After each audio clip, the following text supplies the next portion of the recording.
Here's a story of how a billionaire disguised himself in search of true love. Title: Beneath the Rags. Kamsi was only 32, yet his name already whispered through the boardrooms of Lagos and Abuja as one of the country's youngest billionaires. But for all his wealth, every relationship he'd ever had was tangled with deceit, women drawn not to him, but to the glitter of his bank account. One day, he made a decision to find someone who would love him for who he was, not for what he had. Kamsi left behind his luxury penthouse, tailored suits, and fleet of cars. He put on tattered clothes, wore an old cap low over his eyes, and stepped into the streets as a beggar. On a quiet Sunday evening, Chisom spotted him sitting on a curb, shivering in the Harmattan breeze. Her heart was still raw, scarred by betrayal.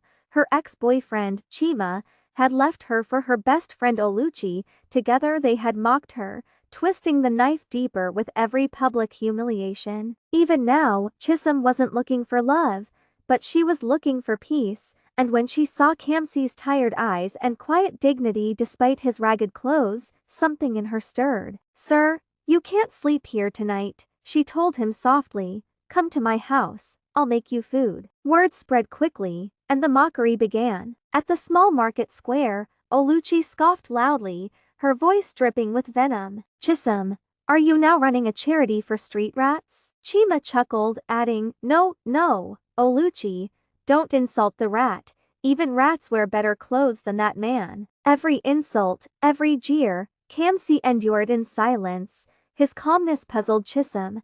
Most men would have reacted, but he only smiled faintly and thanked her when she gave him food. One evening, Chima strutted into the cafe where Chisom worked part-time. He leaned casually against the counter. "You know, babe," he said loud enough for Kamsi, seated in a corner, to hear. "I'm now the manager of one of Lagos' top 5-star hotels. The owner is some billionaire guy, never met him, but I hear he's a big deal. When I do, I'll make sure he knows who runs the place." Kamsi sipped his tea quietly. It was his hotel, but he said nothing. Weeks later, Chisom was invited to a mutual friend's lavish birthday party.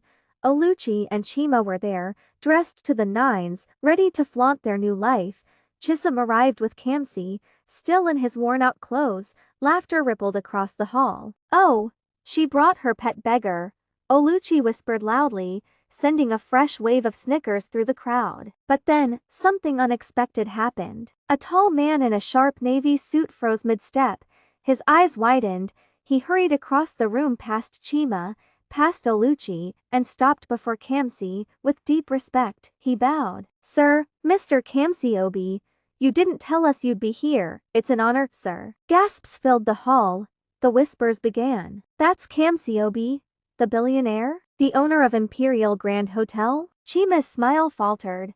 "Wait, that's my boss?" Kamsi straightened, his quiet dignity suddenly blazing into the commanding presence of a man used to owning rooms like this. "Yes, Chima, I am your boss, and I've seen exactly how you treat people you believe are beneath you." Oluchi's face turned pale. Chima lost his breath. Kamsi turned to Chisom. "While the world mocked me, you opened your heart. You showed me kindness without expecting anything in return." As perplexed with mixed feelings as she was, Chisom couldn't believe it.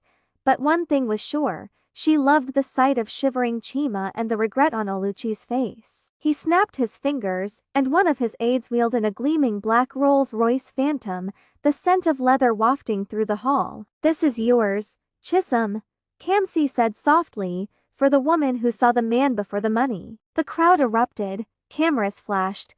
Chisom stood frozen, tears welling in her eyes. As for Chima and Oluchi, they could only watch in stunned humiliation as Kamsi walked out of the party with Chisom's hand in his, past the murmuring crowd, past the whispers of fairy tale, into the night air that smelled of new beginnings. From that day, Kamsi never hid his identity from Chisom again. He took her on travels across the world, yet never let her forget the small, quiet evenings in her modest kitchen where their story began. And every time someone asked how they met, Kamsi would smile and say, "She gave me food when she thought I had nothing, but in truth, she gave me something worth more than all my billions, her heart. They married under a canopy of white roses, with no Oluchi or Chima in sight, and lived a life where love was richer than any fortune. Thanks for watching.